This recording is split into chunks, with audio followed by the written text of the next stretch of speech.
नमस्कार, मेघाच मराठी रेसिपीमध्ये तुम्हा सर्वांचं मनापासून स्वागत। तर आज आपण पौष्टिक असे डिंकाचे लाडू तयार करणार आहे।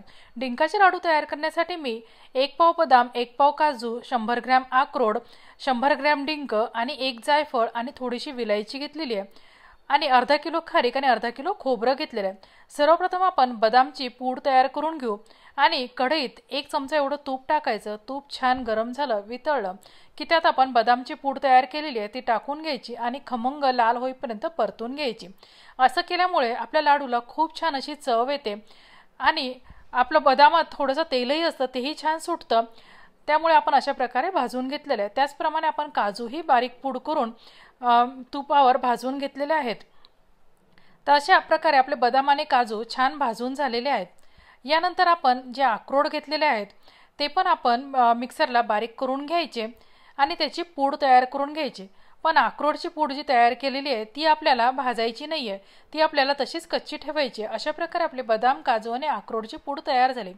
त्याचप्रमाणे मी अर्धा किलो खोबऱ्याचे तुकडे करून घेतले होते, तेही मिक्सरवर बारीक करून घेतले आणि छान खमंग होईपर्यंत गॅसवर परतून घेतले आणि खारकेची पूड देखील तयार करून घेतलेली आहे। तुम्ही विकतची खारकेची पूड वापरू शकता, पण ती थोडी कधी कचकचही लागू शकते, त्यामुळे मी घरी खारकेचे काप करून छान दळून घेतले होते। अशा प्रकारे आपले सगळे जे पदार्थ आपण घेतले होते ते मिक्सरला बारीक करून घेतलेले आहेत। अशाच पद्धतीने आपण खारकेची पूडही भाजून घ्यायची, पण खारकेची पूड आपल्याला जास्त भाजायची नाही।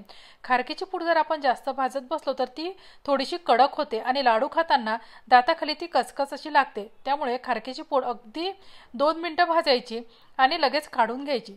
त्याच कढईत आपण 2 ते 3 चमचे एवढे तूप गरम करायला ठेवायचं। तूप छान गरम झाला की आपण जो 100 ग्रॅम एवढा डिंक घेतला होता तो थोडा थोडा करून छान तळून घ्यायचा। डिंक तळायला थोडासा वेळ लागतो, पण अशा पद्धतीने जर डिंक तळून घेतला तर तो छान फुलतोही आणि आपल्याला मिक्सरवर बारीक करताना त्रासही होत नाही। अशा पद्धतीने आपण छान खमंग लाल होईपर्यंत डिंक तळून घ्यायचा आहे।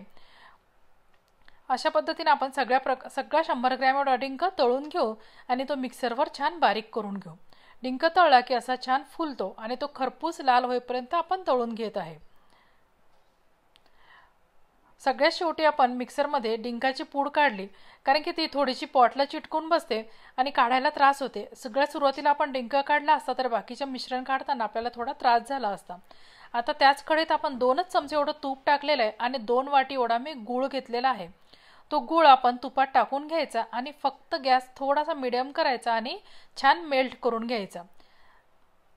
आपली डिंकाची पूड देखील तयार झालेली आहे, ती आपण मिश्रणात मिक्स करून घेऊ आणि आपला गूळ सुद्धा तुपावर छान वितळलेला आहे। आपण यात पाण्याचा वापर केलेला नाही, कारण की आपल्याला हे लाडू छान टिकवायचे आहेत। पाण्याचा वापर केला तर लाडू जास्त दिवस टिकणार नाहीत, त्यामुळे आपण तुपावर छान डिंक वितळून घेतलेला आहे। आणि आता हा डिंक आणि तूप, गूळ सगळंच आपलं मिश्रण थोडंसं गरम आहे, त्यामुळे आपण हे चमच्याने व्यवस्थित मिक्स करून घेऊ आणि थोडंसं कोमट झालं की मग आपण हाताने मिक्स करणार आहे। यात आपण 1 जायफळाची पूड आणि 4-5 विलायच्या घेतल्या होत्या त्याची पूड टाकून घेत आहे आणि आता हे मिश्रण छान एकजीव करायचं आणि त्याचे लाडू वळून घ्यायचे। हे मिश्रण छान एकजीव केलं की त्याचे लाडू अगदी सहज वळल्या जातात। अशा पद्धतीने जर तुम्ही लाडू केले तर 2 किलो एवढे लाडू तर आरामात तयार होतील, कारण की आपण अर्धा किलो खारीक, अर्धा किलो खोबरं आणि इतर बदाम, काजू 1-1 पाव, 100 ग्रॅम डिंक आणि 100 ग्रॅम एवढे अक्रोड घेतलेले आहेत आणि 100 ग्रॅम एवढा डिंक घेतलेला आहे आणि त्यालाच 200 ग्रॅम एवढं आपल्याला जवळजवळ तूप लागलेलं आहे आणि 2 वाट्या म्हणजे अर्धा किलो एवढा गूळ लागलेला आहे। या प्रमाणात आपले 2 किलो एवढे छान लाडू तयार होतात। हे लाडू तुम्ही नक्की ट्राय करून पहा आणि आपल्या रेसिपी चॅनलला जास्तीत जास्त सबस्क्राईब करा।